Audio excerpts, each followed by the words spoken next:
नमस्कार, मैं हूं मृत्युंजय कुमार झा और हमारा खास शो बाजार आज और कल में आपका स्वागत है। इस खास शो में हम आपको बताते हैं आज का मार्केट का पूरा एक्शन, साथ ही कल का बाजार कैसा रहने वाला है, कल आपको कहां पर कमाई के मौके मिलने वाले हैं, ये हम आपको बताते हैं और बताते हैं लंबे समय का निवेश। तो आज आपकी तैयारी कराने के लिए हमारे साथ हैं जी बिजनेस के मैनेजिंग एडिटर अनिल सिंघवी। हमारे साथ एक खास मेहमान है HDFC सिक्योरिटीज के वीके शर्मा साहब, और साथ ही मेरी पूरी टीम तैयार है, तैनात है आपको अलग अलग रिसर्च खबर बताने के लिए। संदीप से हम जानेंगे आज का मार्केट का हाल कैसा रहा और ट्रैक्टर शेयरों की तेज दौड़ की क्या वजह है।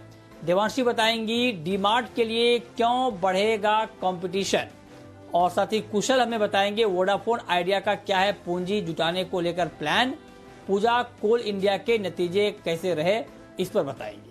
ये सारी बातें होंगी, लेकिन सबसे पहले देखते हैं कि आज पूरे दिन शेयर मार्केट में किस तरह का कामकाज हुआ है, किस तरह का कारोबार हुआ है।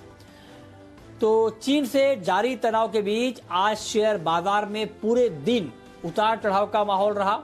हालांकि कारोबार के आखिरी घंटे में बाजार में अच्छी रिकवरी आई, तेजी आई और बाजार हरे निशान में बंद होने में कामयाब रहे। सेंसेक्स 185 अंकों की बढ़त के साथ 39,086 के स्तर पर बंद हुआ। वहीं निफ्टी 65 अंकों की बढ़त के साथ 11,530 के पार बंद होने में कामयाब रहा। निफ्टी में भारतीय इंफ्राटेल का शेयर 4% और जी एंटरटेनमेंट का शेयर करीब 8% की बढ़त पर बंद हुए। और अब आपको बताते हैं कि आज के मार्केट में विदेशी निवेशकों ने और घरेलू निवेशकों ने कितनी खरीदारी या बिकवाली की है। यह आंकड़ा जरा देखिए आपकी स्क्रीन पर। FIIs यानी विदेशी संस्थागत निवेशकों ने कैश मार्केट में करीब 991 करोड़ रुपए की खरीदारी की है। वहीं DIIs यानी घरेलू संस्थागत निवेशकों ने करीब 657 करोड़ रुपए की बिकवाली की है।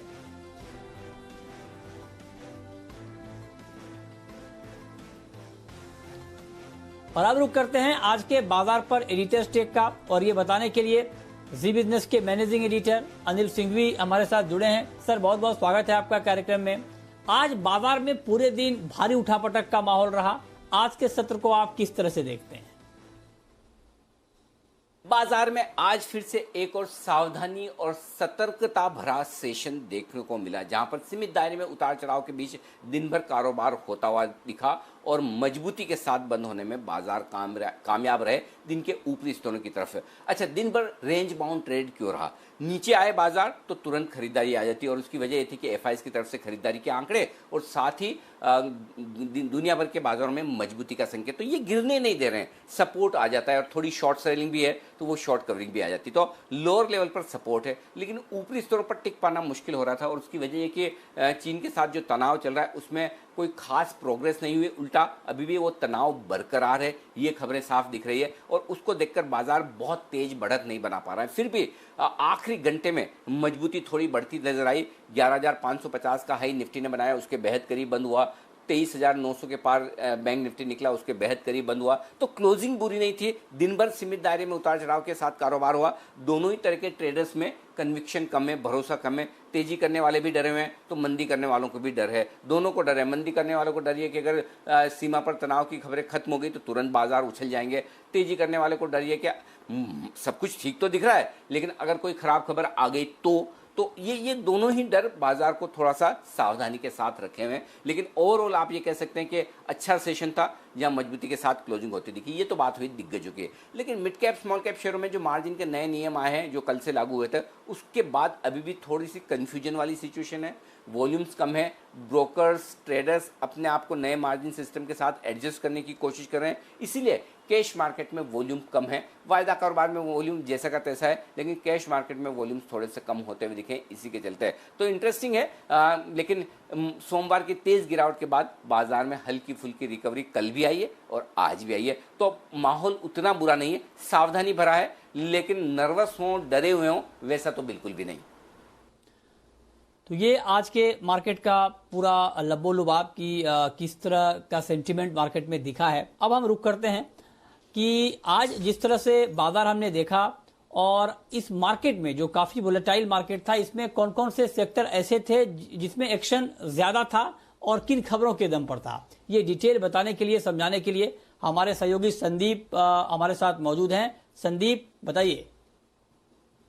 देखिए, आज बाजार में काफी उठापटक देखने को मिली। निफ्टी आखिरकार आधे % की मजबूती के साथ बंद हुआ, लेकिन एक समय हम काफी नीचे लाल निशान में फिसल गए थे और लो लेवल से 100 अंकों से ज्यादा की रिकवरी के साथ निफ्टी में और बैंक निफ्टी में करीब 400 अंकों की रिकवरी के साथ हमने देखा कि आज के सेशन में क्लोजिंग देखने को मिली। इसके अलावा कुछ और जी बिजनेस के सुपरहिट कॉल्स की बात करें तो एस्कॉर्ट्स, वागले साहब ने सुझाया था, एक दिन के दौरान तो 10% का सर्किट भी लगा।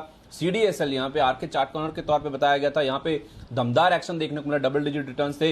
इसके अलावा M&M और इन्फोएज, ये कुछ और स्टॉक्स हैं जिनमें जमकर एक्शन आज एनालिस्ट के रिकमेंडेशन के बेसिस पे देखने को मिल रहा था। मेटल स्टॉक्स, खासतौर पे स्टील स्टॉक्स जिसमें टाटा स्टील, JSW स्टील, इसके अलावा हिंडाल्को, हिंदुस्तान कॉपर, इनमें आज देखें तो जमकर खरीदारी का जो एक्शन है वो साफ तौर पे देखने को मिल रहा था। IT स्टॉक्स नहीं, लेकिन हाँ, मिड कैप IT में हम जमकर एक्शन देखने को मिला, जिसमें E-क्लर्क्स देखिए कई दिनों से लगातार चल रहा है, persistent system, Mindtree, Newgen, Tata Elxsi, ये कुछ ऐसे स्टॉक्स हैं जो कि मिड कैप IT स्पेस में आज के सेशन में आउट परफॉर्म करते हुए दिख रहे थे। इसके अलावा आप देखें तो ऑटो स्टॉक्स में स्कॉट्स तो चल ही रहा था जो ट्रैक्टर्स की वजह से, लेकिन आइशर, इसके अलावा VST टेलर्स, M&M, ये कुछ और स्टॉक्स हैं जिनमें आज के सेशन में खरीदारी देखने को मिल रही थी। टेलीकॉम स्टॉक्स में भी कल AGR के फैसले का इंपैक्ट था, लेकिन आज देखिए वोडाफोन आइडिया सबसे ज्यादा चढ़ने वाला शेयर था टेलीकॉम पैक में। इसके अलावा भारतीय इंफ्राटेल, रिलायंस इंडस्ट्रीज, एयरटेल, तमाम स्टॉक्स देखिए आज हरे निशान के साथ बंद होने में कामयाब हुए। लेकिन PSU बैंक, जो सरकारी बैंक है, वो खेमा आज कमजोर था, लीड कर रहा था SBI, इसके अलावा Indian bank, bank of Baroda, ये कुछ और स्टॉक्स है जहां पे कमजोरी थी। और NBFC स्टॉक्स, यहां पे अभी भी तेजी का जो रुझान है बरकरार है। SDFC लिमिटेड देखिए, मुथूट फाइनेंस देखिए, इंडियाबुल हाउसिंग फाइनेंस है, इक्विटास होल्डिंग, ये NBFC पैक के स्टॉक हैं जो कि आज हरे निशान में बंद होने में कामयाब हुए। ठीक है, तो ये संदीप ने डिटेल में बताया कहां कहां पर एक्शन दिखा है। लेकिन अब हम रुक करते हैं अपने खास मेहमान का, और आज हमारे साथ कार्यक्रम में हैं VK Sharma ji, HDFC securities के। सर, बहुत बहुत स्वागत है आपका कार्यक्रम में। मेरा आपसे पहला सवाल ये होगा कि पिछले 1-2 दिनों से मार्केट में जिस तरह की खबरें आई हैं, चीन का जो मामला सामने आया है, उस पर बाजार की पैनी नजर है और उस खबर के आधार पर मार्केट रिएक्ट भी कर रहा है। लेकिन अच्छी बात है कि तमाम नेगेटिव खबरों के बाद भी मार्केट बहुत ज्यादा गिरावट के मूड में है नहीं, और दिन भर गिरने चढ़ने के बावजूद शाम को फाइनली आकर मार्केट तेजी के साथ बंद हो गया आज भी। तो इससे आपको आगे के लिए क्या संकेत दिख रहे हैं, और ऐसे मार्केट में अगर कल के लिए कोई ट्रेड लेना हो तो क्या लेना चाहिए? जी मृत्युंजय, बहुत सही बात कही आपने। और चीन को लेके जो मार्केट में जो नर्वसनेस होती है, मैं ये कहना चाहता हूं कि दिल को बड़ी ठंडक पहुंचती है इस बात को लेके कि हम उनको भगा रहे हैं, वहां से अपनी सीमाओं पे हम भगा रहे हैं। तो ये बड़ी ठंडक वाली बात। मार्केट का क्या है, 1-2 दिन में इधर उधर होके कोई लार्ज इशू नहीं होता है, पर मार्केट ने अपना जुलाई और अगस्त का जो ट्रेंड लाइन है निफ्टी का अगर हम जोड़े तो वहीं पे सपोर्ट लिया। तो इतनी सारी अनिश्चितताओं के बावजूद मार्केट कल नहीं गिरा, आज भी ऊपर बढ़ा। तो ये एक बहुत ही उत्साहवर्धक बात है, और मैं मानता हूं कि नीचे गिरने के चांसेस न के बराबर हैं। सितंबर माह जो लोग समझते हैं कि कमजोर है, मैं समझता हूं कि बहुत अच्छा रहता है। हमारा बाजार जो कमजोर रहता है वो अक्टूबर में रहता है अक्सर। फिर कोई बात नहीं, तो इसके हिसाब से मैं सीधा स्टॉक पे आता हूं। तो आपने जो एक दिन के लिए जो स्टॉक बोला, तो उसके हिसाब से मैं टाटा स्टील को समझता हूं कि यहाँ पे जरूर पोजीशन बनाई जा सकती है एक दिन के लिए। तो आप 440 पे स्टॉक लें, 431 रुपए का स्टॉप लॉस और 457 का टारगेट। क्या लगे हाथों? मैं लॉन्ग थोड़ा पोजीशन भी बता दूं मृत्युंजय? बिल्कुल सर, बिल्कुल सर। जी। तो इसमें भी टाटा पावर एक है कंपनी, टाटा समूह की एक दूसरी कंपनी, वहां पे ये कंजेशन से निकलने की तैयारी है। तो यहाँ पे मैं सलाह दे रहा हूं कि आप 60 रुपए 80 पैसे पे स्टॉक को लें, 57 रुपए 75 पैसे का स्टॉप लॉस रखें और टारगेट रखें आपका 66 रुपए 90 पैसे का। ये ध्यान रखना चाहिए कि आपके स्टॉप लॉस को ट्रेलिंग बना लें, और ये जो पोजिशनल ट्रेड में कभी भी आपको एक बार शेयर में फायदा हो जाए तो घाटा होने का सवाल ही नहीं उठता है, आपको नहीं होने देना चाहिए। तो इस बात को आप बिल्कुल ध्यान दें, हमेशा के लिए स्टॉप लॉस को ट्रेलिंग बना दें। जी, ये आपने अच्छे से समझाया कि कैसे आपको ट्रेड लेना है। सिर्फ ट्रेड लेना ही काफी नहीं है, किस तरीके से ट्रेड लेना है ये बहुत जरूरी है। ठीक बात है। चलिए, ये दो ट्रेड आपको आगे हम ऑप्शन भी बताएंगे आपको और लॉन्ग टर्म का इन्वेस्टमेंट भी बताएंगे, लेकिन फिलहाल रुक करते हैं एक और महत्वपूर्ण खबर का। और खबर ये है कि डीमार्ट के लिए रिलायंस रिटेल और फ्यूचर ग्रुप का करार बड़ी चुनौती आखिर क्यों हो सकती है, इसको डिटेल में समझाने के लिए देवांशी हमारे साथ जुड़ रही हैं। देवांशी, बताइए। जी बिल्कुल, इस वीकेंड को रिटेल स्पेस में जो एक बड़ा करार होता हुआ दिखा है रिलायंस इंडस्ट्रीज और फ्यूचर ग्रुप के बीच में, उसके चलते डीमार्ट को मेजर चैलेंजेस फेस करने पड़ सकते हैं। जी हाँ, आप देखिए, करार के बाद रिलायंस रिटेल देश की सबसे बड़ी रिटेल चेन होती हुई दिखेगी और इसी के चलते डीमार्ट रिटेल जो है वो दूसरे स्थान पर पहुंचते हुए दिखेगी। अब इसके चलते डीमार्ट को कई चैलेंजेस फेस करने होंगे आगे। क्या चैलेंजेस है? सबसे पहले तो आप देखिए, रिलायंस की जो ग्रोसरी कारोबार है अब वो डीमार्ट की कंपैरिजन में करीब 2.5 गुनी होती हुई दिखेगी, तो काफी बड़ा जो साइज है इसको फेस करना होगा डीमार्ट को। इसके अलावा जो कंज्यूमर लॉयल्टी है, अब इस पे सवाल उठते हुए दिख रहे हैं कि किस तरह से अब डीमार्ट इसको मेंटेन करती हुई दिखेगी, या कंज्यूमर्स जो उनके कस्टमर्स हैं इनको रिटेन करती हुई दिखेगी। इनके लिए क्या अतिरिक्त डिस्काउंट्स देगी डीमार्ट, क्योंकि हम देखते हैं कि एफएमसीजी या ग्रोसरी सेगमेंट में इनके मार्जिन ऑलरेडी लोअर साइड पर हैं, तो ज्यादा डिस्काउंट्स देने के चलते इनके मार्जिन पर इम्पैक्ट जरूर आता हुआ दिख सकता है। इसके अलावा क्या इन्वेंट्रीज में बढ़ोतरी होती हुई दिखेगी, क्या ज्यादा वैरायटी डीमार्ट रखते हुए दिखेगी इनको फेस करने के लिए, इस पर भी एक सवाल उठता हुआ दिख रहा है। ये एक मेजर चैलेंज हो सकता है डीमार्ट के लिए। इसके अलावा सप्लायर्स की जो बार्गेनिंग पावर है वो किस तरह से टर्न आउट करती है, इस पर नजर रहेगी। क्या इससे इनकी जो बार्गेनिंग पावर है सप्लायर्स पर या एफएमसीजी कंपनीज के साथ, क्या वो कम होने की आशंका है, इस पर भी सबकी नजर बनी हुई है। और आखिर में आप देखिए, विस्तार पर अब उनको फोकस करना होगा। फिलहाल हम देख रहे हैं सिर्फ महाराष्ट्र और गुजरात या वेस्टर्न रीजन में उनका सबसे ज्यादा फोकस है, लेकिन क्योंकि अब रिलायंस जो रिटेल है वो इतनी बड़ी चेन है, इनको फेस करने के लिए ज्योग्राफिकल फोकस पर अब डीमार्ट को ज्यादा फोकस करना होगा या केपेक्स करना होगा। अब कई ऐसे ब्रोकर्स हैं वो ये भी मान के चल रहे हैं कि डीमार्ट पर इतना ज्यादा प्रेशर नहीं आएगा। वो इसलिए क्योंकि ऑर्गेनाइज रिटेल की अगर हम बात करें, ऑर्गेनाइज रिटेल पूरे सेगमेंट में केवल 15% है, तो इसके चलते दोनों कंपनीज के पास इक्वल ग्रोथ अपॉर्चुनिटीज हैं। और इसके अलावा इनका ये भी मानना है कि डीमार्ट का लगातार कई सालों से अब जो फोकस है वो ज्योग्राफिकल एक्सपेंशन पे है, नए स्टोर्स जोड़ने पर अब कंपनी फोकस कर रही है और ऑनलाइन सेल्स पर भी ज्यादा फोकस करती हुई दिख रही है लॉकडाउन के बाद। इसके अलावा ये भी मानते हैं कि दोनों कंपनीज की जो स्ट्रैटेजी है वो काफी अलग है और इसी के चलते दोनों कंपनीज को इक्वल ग्रोथ अपॉर्चुनिटी मिलती हुई दिखेगी और डीमार्ट पर ज्यादा इम्पैक्ट आता हुआ नहीं दिखेगा। लेकिन एक इंटरेस्टिंग बात है, देखना होगा कि डीमार्ट पर किस तरह से इम्पैक्ट आता हुआ दिख रहा है इस रिटेल चेन या जो रिलायंस इंडस्ट्रीज है उसके एक्विजिशन के बाद। ओके, तो ये देवांशी ने बताया डिटेल में कि आखिर ये चुनौतियां क्यों बढ़ सकती हैं। ठीक है, अब लेकिन शर्मा जी, सर मैं आपसे जानना चाहता हूं कि जो जिन चुनौतियों का जिक्र भी देवांशी ने किया डीमार्ट के लिए इस डील के बाद, क्या आपको लगता है कि इस चुनौती से डीमार्ट जल्द उबर पाएगा या लंबे समय तक ये चुनौतियां डीमार्ट के सामने खड़ी रहेंगी, उसका इंपैक्ट हम शेयर प्राइस पर देखते रहेंगे? मैं समझता हूँ कि जो इसके जो कस्टमर्स हैं डीमार्ट के, वो अपने कस्टमर्स हैं। रिलायंस के और जो फ्यूचर ग्रुप के जो कस्टमर्स हैं वो अलग ग्रुप हैं। अब इसके बाद जो कंबाइन हो गए हैं तो उसकी वजह से आपको थ्योरेटिकली एक जरूर कंपटीशन मिलता है। जो सिमिलर एक्सपीरियंसेस जो लोग चाहते हैं तो उनके लिए उस तबके में जरूर कंपटीशन है। लेकिन जहां तक इस बात की बात है कि ये जो देवांशी ने बहुत सही बताया कि 3% ही अगर रिटेल में बिजनेस है ऑर्गेनाइज रिटेल का, तो फिर ग्रोथ तो ये दुनिया भर की पूरी जगह पड़ी है आपको लेने के लिए। तो मैं समझता हूं कि जो गेन होगा रिलायंस का, वो जो किराना स्टोर का जो बिजनेस लेंगे वो थोड़ा बढ़ के आएगा, वो उनके साथ वो काम करेंगे और दूसरा जो इस ग्रुप के साथ काम करेंगे तो इनका ओवरऑल मार्केट शेयर बढ़ेगा, लेकिन ये उसके कॉस्ट पे नहीं बढ़ेगा।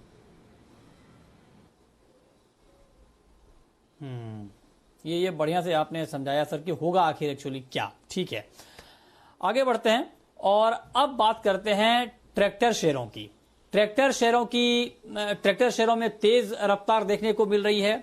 इसके पीछे आखिर वजह क्या है, क्यों ट्रैक्टर शेयर दौड़ लगा रहे हैं, ये बताने के लिए संदीप हमारे साथ बने हुए हैं। संदीप, बताइए।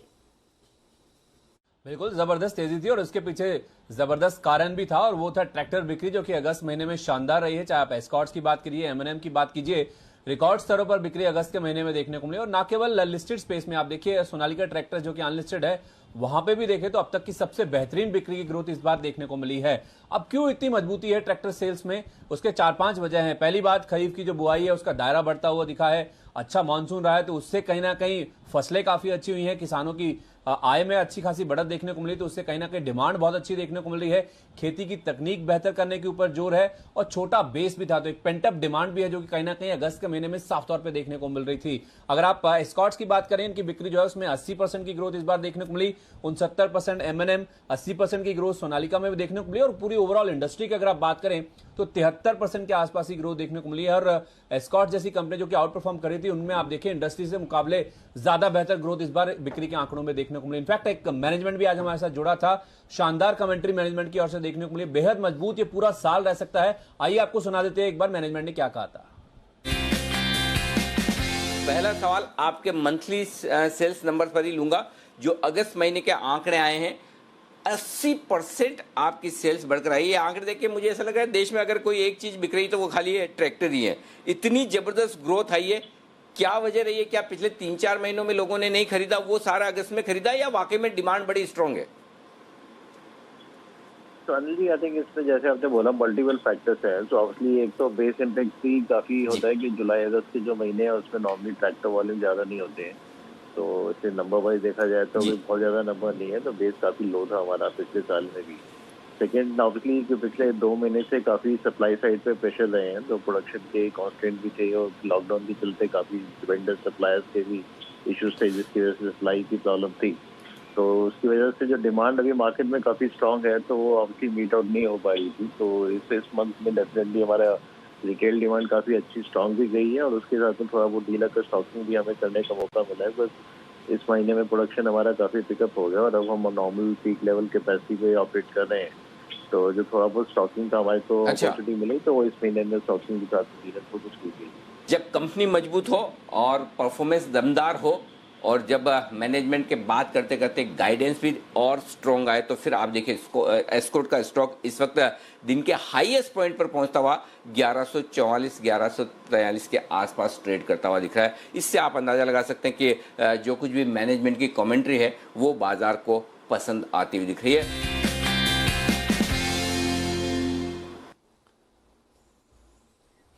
तो ये आपने मैनेजमेंट को सुना कि ट्रैक्टर की बिक्री क्यों बढ़ी है और कितना इम्पैक्ट हुआ, ये संदीप ने आपको बताया। अब हम रुक करते हैं हमारी खास पेशकश का, शर्मा जी के ऑप्शन का।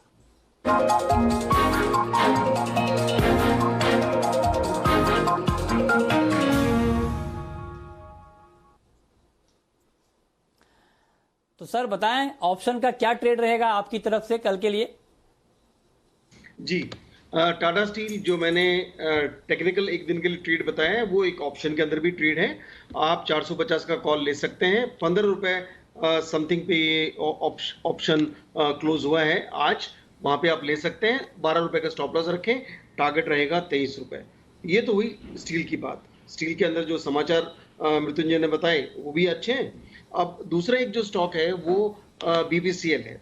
यहाँ पे एक तो ये कि ये कंपनी आगे चल के डिसइन्वेस्टमेंट का एक कैंडिडेट तो है ही, उसके अलावा जो लग रहा है कि यहाँ से अब जो मार्केटिंग कंपनीज है थोड़ा बढ़ने की कगार पर है, तो 420 की कॉल यहाँ पे ली जा सकती है। 18 रुपए 50 पैसे का लास्ट क्लोजिंग था। 15 रुपए का स्टॉप लॉस रखें और इसका टारगेट रहेगा 25 रुपए। ठीक उसी तरह से टेक्निकल में जैसे वैसे यहाँ पे भी ऑप्शंस की प्राइस को आप अपना ऊपर बढ़ाते रहिए स्टॉप लॉस। और अब वक्त है ये जानने का कि कल के मार्केट में आपकी स्ट्रैटेजी क्या होनी चाहिए, और ये बताने के लिए हमारे मैनेजिंग एडिटर अनिल सिंघवी हमारे साथ बने हुए हैं। अनिल जी, कल के लिए मार्केट में क्या ट्रिगर्स होंगे और निफ्टी बैंक के लिए अहम लेवल्स क्या होंगे? जहां तक कल के बाजारों का सवाल है, एक तो बात साफ है कि भारतीय बाजार उम्मीद करें कि अमेरिका में एक मजबूत ट्रेडिंग सेशन रहेगा, क्योंकि अमेरिकी बाजार, अमेरिका के फ्यूचर्स डाउ 200 पॉइंट ऊपर ट्रेड कर रहा था भारतीय बाजारों के बंद होने के वक्त 3:30 बजे। तो एक अच्छे मजबूत सेशन की वहां से उम्मीद है ही। ग्लोबल मार्केट्स मजबूत है, ये तो ग्लोबल संकेतों में कहीं कोई दिक्कत नहीं है। एफआईएस की खरीदारी भी लगातार होती दिख रही है। अगर देर शाम और कल सुबह तक चीन के साथ तनाव को लेकर कोई खराब खबर ना आए तो बाजार कल तेज दौड़ लगाने को फिर से तैयार हो जाएंगे। और अगर कोई किसी तरह की खबर आ गई तो फिर ब्रेक जरूर लगेगा। इमीडिएटली कल के लिए सपोर्ट जो है 11,375 से 11,425, ये 50 पॉइंट की रेंज आपके लिए सपोर्ट का काम करेगी। तो ऊपरी स्तरों पर 11,650 तक का रास्ता खुलता हुआ नजर आएगा अगर 11,550 को पार करके निफ्टी टिका तो। जहां तक बैंक निफ्टी का सवाल है, बैंक निफ्टी पे तो बहुत क्लियर कट सपोर्ट है, एकदम मजबूत। लगातार 3 दिनों से उसी रेंज में सपोर्ट लेकर बैंक निफ्टी घूम रहा है और वो है रेंज 23,400 से 23,500 की। ऊपरी स्तरों पर 24,000, 24,200 हल्की रुकावट का लेवल है। जैसे ही इसे पार किया तो 24,500, 24,600 तक की फ्री राइड, एकदम नॉन स्टॉप बैंक निफ्टी वहां से ऊपर जाने को तैयार है। तो ये आखिरी बाधा है 24,000, 24,200 की। तो कुल मिलाकर डेटा मजबूत है, टेक्निकली बाजार स्ट्रांग है, ग्लोबल मार्केट्स का सपोर्ट है, एफआईज की खरीदारी है। रिस्क एक ही है न्यूज़ फ्लो की कि अगर कोई खराब आ जाए तो, लेकिन ऐसा नहीं कि खराबी आए, अच्छी भी आ सकती है, तनाव कम हो जाए और अगर अच्छी खबर आ जाए तो बाजार भाग भी जाएंगे। तो न्यूज़ फ्लो पर रखिए नज़र, और जब तक न्यूज़ फ्लो आपके लिए बहुत नेगेटिव ना हो तब तक बाजार गिरेंगे नहीं, और थोड़ा भी पॉजिटिव या न्यूट्रल हुआ तो बाजार बढ़ जाएंगे, ये ध्यान में रखिए। इस लिहाज से आपको एक्शन करना है। दूसरी बात, थोड़ा सा एक्शन अभी कैश मार्केट के बजाय वायदा कारोबार की तरफ रखिए और ऑप्शंस में रखिए, क्योंकि कैश मार्केट के स्टॉक्स में अभी भी मार्जिन सिस्टम को लेकर लोगों को समझ, ब्रोकर्स को समझ आना जरूरी है और एडजस्ट करना जरूरी है कि किस तरह से ये होगा। तो थोड़ी सी वहां सावधानी रखिए, बाकी कोई दिक्कत की बात नहीं। तो ओवरऑल मूड माहौल ठीक है, सावधानी भरा है, थोड़ी सी अलर्टनेस है, लेकिन है बायस पॉजिटिव है और बुलिशनेस मार्केट में अभी भी बरकरार है।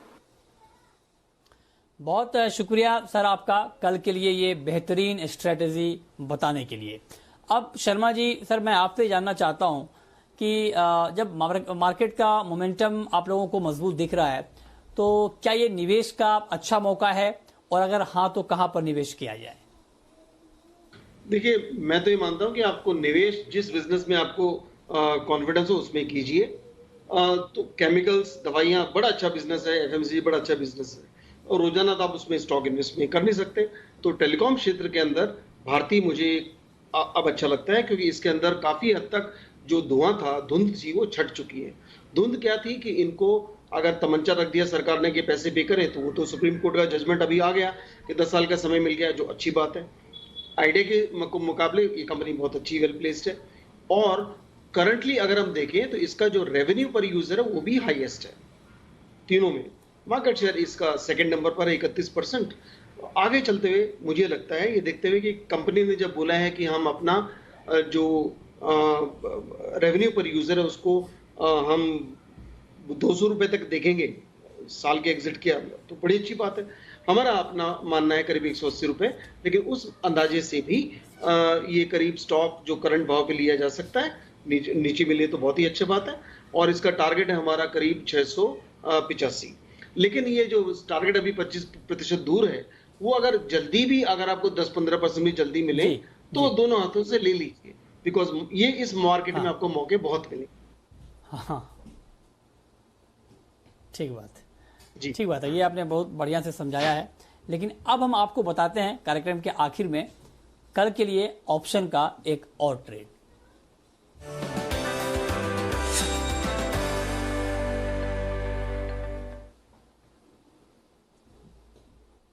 और ऑप्शन का ये ट्रेड बताने के लिए हमारे साथ हैं कोटक सिक्योरिटीज के श्रीकांत चौहान। श्रीकांत जी, बहुत बहुत स्वागत है आपका। बताइए सर, आपके हिसाब से कल ऑप्शन में कहां पर ट्रेड लिया जाए? धन्यवाद। देखिए, वैसे मुझे लगता है कि बैंक स्टॉक्स में अगर तेजी बनी तो काफी जोर से तेजी बन सकती है, और आईसीआईसीआई बैंक का जो आज का क्लोजिंग था वो काफी अच्छा था। तो 390 के कॉल ऑप्शन आईसीआईसीआई बैंक के लिए जा सकते हैं, जो तकरीबन 19 या 20 के करीब अभी ट्रेड करते रहे, क्लोजिंग थी उनकी। और यहाँ पे हमें स्टॉप लॉस रखना है 10 रुपए का, और टारगेट्स रहेंगे 30 और 40 रुपए के। जी, बहुत शुक्रिया श्रीकांत जी आपका, शर्मा जी आपका, और साथ ही मेरी पूरी टीम का बताने के लिए कि आज का मार्केट कैसा रहा, क्यों रहा, क्या खबरें रही और कल का बाजार कैसा रह सकता है। तो फिलहाल इस बुलेटिन में इतना ही।